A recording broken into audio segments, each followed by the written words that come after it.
With the 2026 release of Autodesk Netfabb, the color and texture module has also seen significant improvements. Let's demonstrate this new improvement by adding a part to the scene from Netfabb's part library. In this demonstration, we will simply create a box with 100mm length, width, and height. With our newly created part selected, we can go to the Modify tab and select the Texture and Color command from the Enhance panel.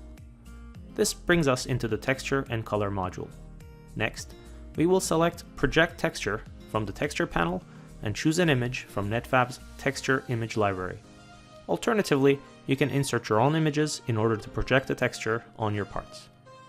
Before applying the texture, you can also control its position and orientation. In this case, let's enter 100mm to the Z-axis so that the texture is projected to the top of the face of this cube. Also, let's change the scale of the image and reduce it down to 50% of its original size so that our image is smaller than the face we're projecting the image to. Everything we have done up until this point could have been accomplished using previous versions of Netfabb. Now, let's focus on the new functionality which is related to texture extrusion. To extrude a texture, we need to select the Extrude command within the Modify panel of the Texture and Color module. Let's enter 5mm to displace the model in the normal direction for the portion of the texture that is colored in black.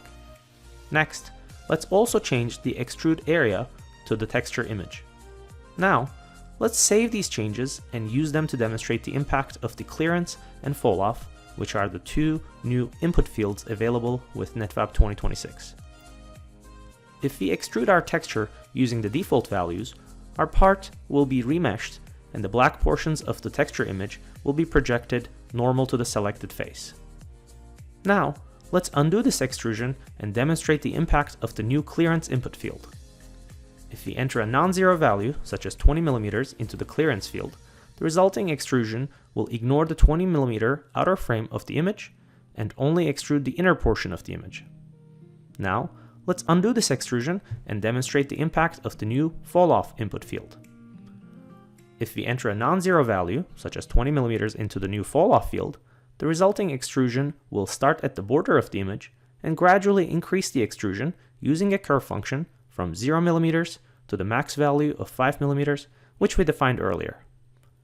With the 2026 version of Netfabb, you now have more control over projecting images and extruding textures on your parts for your additive manufacturing projects.